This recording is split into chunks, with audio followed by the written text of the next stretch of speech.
Are you ready to get down to business? Join seasoned entrepreneur, community leader, and Army veteran Scott Shalom Klein, who will take you behind the scenes with those who work in America's small business scene and speak with leaders making an impact, creating jobs, and telling their story in entrepreneurship. So let's get down to business. On AM 560, The Answer, here's your host, Shalom Klein. And indeed, we're all about small business, jobs, and entrepreneurship and business. We talk all about business here. You're listening to Get Down to Business. I'm your host, Shalom Klein. Remember, you can always download podcasts on my website at syklein.com. Of course, go to your favorite app and make sure you find Get Down to Business, subscribe, rate, review, and share. In our modern world, we are swimming in data, from our clicks and messages to our movements. It often feels invisible, complex, and sometimes even a little sinister, easily exploited by tech giants. But our next guest argues a powerful counterpoint. The data itself isn't the enemy. Today, we're joined by Justin Evans, a 20-year veteran of the data industry and the author of the new book, The Little Book of Data, Understanding the Powerful Analytics That Drive AI, Make or Break Careers, and could just end up saving the world. Justin's mission is to demystify data and empower everyone to use their data superpowers. Justin, welcome to the show. Great to be with you. Thanks for having me.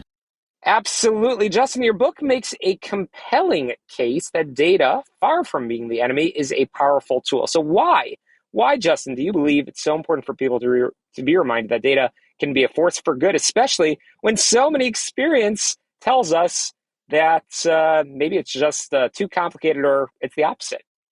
Well, what I've seen in my career, 20 years in the data business, is that data accelerates your mission no matter what your mission is. My main career is working for Fortune 500 companies, helping them make money with data. But I've also been an advisor to a small nonprofit, which is in the urban garden business or nonprofit business. And they also use data. Why? To show what's the impact of an urban garden in an urban environment, how it promotes community and food and climate. And by quantifying the impact of their mission, they're able to go out and raise more funds. And so that's just as good of a use case for data as it is for a major corporation to make money on a data product. Absolutely. And as we've been mentioning, you've been a 20-year veteran of the data industry. How did we get to this data revolution?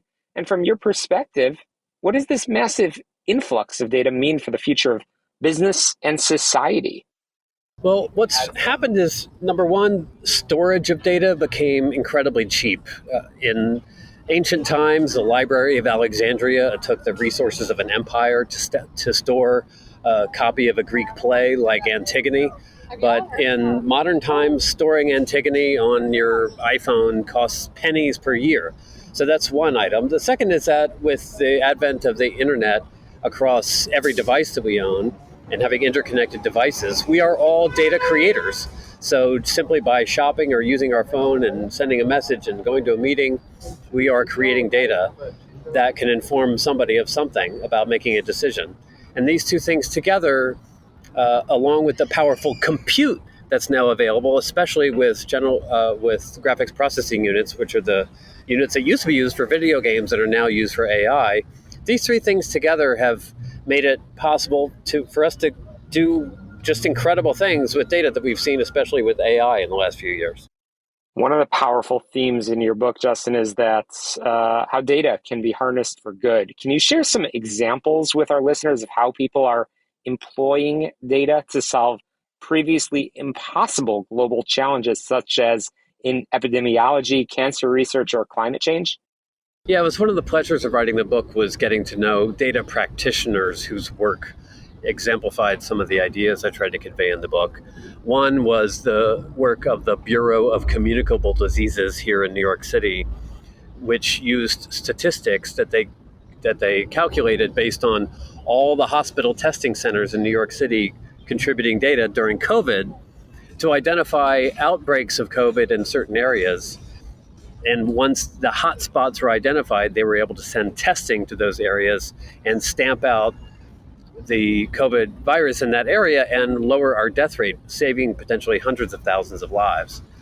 Another example I love is the entrepreneur Adam Green, whose startup Klatch.com is responsible for identifying the loneliness that affects seniors in senior homes. And they used data and an AI type of approach to use phone calls with seniors and identify how lonely they are and how much they were in need of services. Loneliness being a major epidemic in our world that accelerates diseases.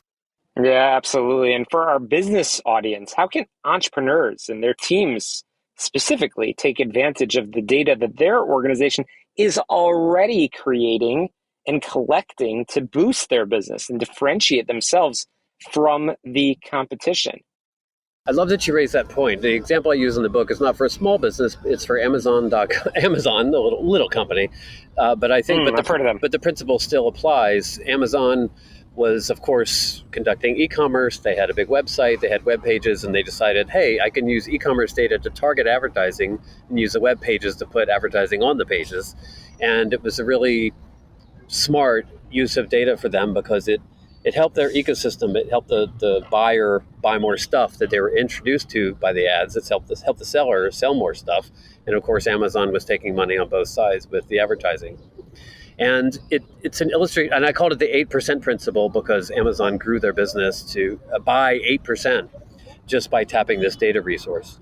So I think that's an example of how any company of any size can use data about their customer, about their geography, about the transactions that they see as part of their business to do something smarter and better and drive at least an 8% growth just by tapping the data latent in their business and their knowledge.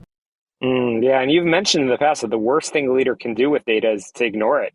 Can you elaborate on the concept of data abundance and what steps leaders should take to achieve it? Yeah, if you are occupying a market space, you really have some expertise in your customer or your geography or your industry. And you might not be making data today about a particular use case, but you can.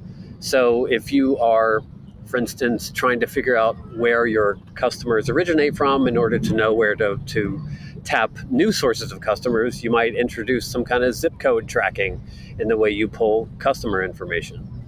If you're looking to understand how prices are changing in your marketplace and establish some expertise in that, you can track price fluctuations over time and publish information and attract customers who now know that you're the expert on pricing.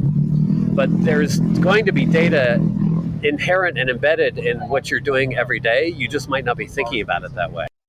Very, very interesting. This is a fascinating concept. And I know, as we've mentioned before, you interviewed many seekers for your book, people using data to solve problems that have never been solved before. What was one of the most impactful stories that you uncovered that truly brought to life the human potential of data? One of the things I found most emotionally affecting was interviewing a woman who was using data to identify and catch sex traffickers.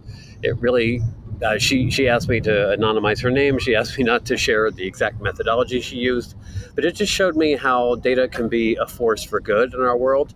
If she could, as she called it, bring people out of the darkness and into the light.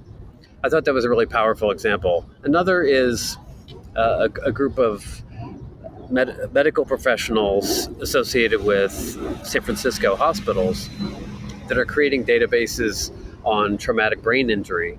And what they had was a world where traumatic brain injury data and treatment was siloed by military, sports, and civilian.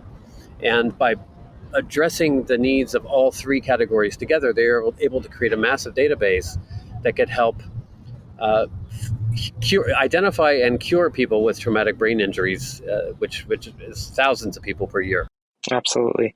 Again, I've been chatting with Justin Evans, 20-year veteran of the data industry and the author of the new book, The Little Book of Data, Understanding the Powerful Analytics that Drive AI, Make or Break Careers, and Could Just End Up Saving the World. I love that title.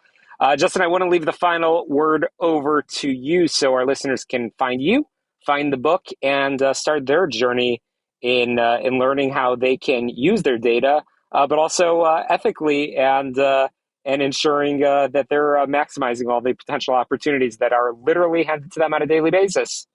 Well, I'd love to hear from the data enthusiasts and my readers on LinkedIn. You just find me at Justin Evans. I'm on Substack at The Data Story on Substack. And the book is now available in print, ebook, and audio everywhere. So you can hear my voice for several hours reading the entire book if you want. Amazing. Well, Justin Evans, thank you so much for inspiring our listeners. We'll be sure to continue to follow this topic with you in the future.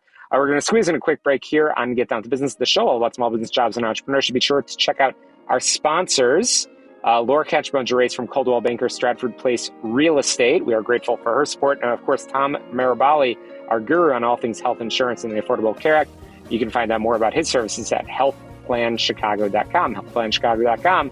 And again, be sure to check out my website, syklein.com, and find our podcast wherever podcasts can be found. A quick break. We'll be right back.